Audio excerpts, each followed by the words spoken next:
ഇനി നമുക്ക് കുഞ്ഞ് മീൻകറി വെച്ചാലോ. കുഞ്ഞ് മീൻകറി വത്തലിൻ്റെ കൂടെ കുറച്ച് അയില കിട്ടിയിട്ടുണ്ടായിരുന്നു. അപ്പോൾ അത് വെച്ചിട്ട് നമുക്കൊരു കുഞ്ഞ് മീൻകറി വെക്കാം.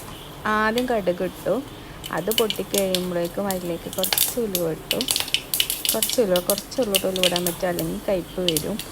പിന്നെ അതിൻ്റെ കൂടെ കുറച്ച് കറിവേപ്പില കൂടി ഇട്ടു. പിന്നെ ഇഞ്ചി വെളുത്തുള്ളിയും ചതച്ചത്, അതൊന്ന് ബ്രൗൺ ഷെയ്ഡാവണ വരെ ഒന്നിങ്ങനെ ഇളക്കി കൊടുക്കുക. ഒന്നിങ്ങനെ മുരിഞ്ഞ് വരില്ലേ, പിന്നെ അതിൻ്റെ നല്ലൊരു സ്മെല്ല് പുറത്തേക്ക് വരില്ലേ, അതുവരെ നല്ലോണം ഇങ്ങനെ ഇളക്കി കൊടുത്തു. പിന്നെ അതിലേക്ക് കുറച്ച് വലിയ ഉള്ളി ഇട്ടു.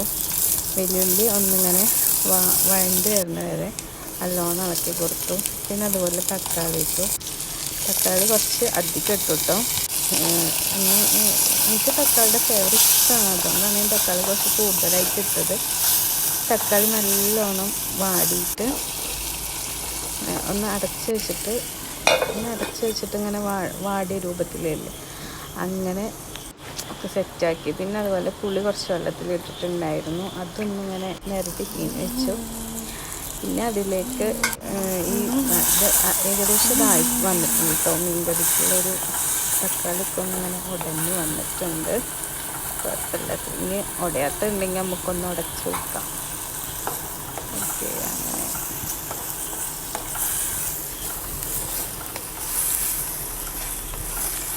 പിന്നെ അത് കഴിഞ്ഞിട്ട് അതിലേക്ക് ഞാൻ കുറച്ച് പൊടി ഐറ്റംസൊക്കെ ഇട്ട് കൊടുക്കുന്നുണ്ട് കേട്ടോ. മുളകും പൊടി, മഞ്ഞൾപ്പൊടി,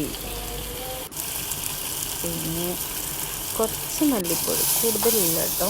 മല്ലിയുടെ മീൻ കറിക്ക് വലിയ ടേസ്റ്റ് ഉണ്ടാവില്ല. കുറച്ച് മല്ലിപ്പൊടി ഇട്ട് കൊടുക്കുന്നുണ്ട് തന്നെ.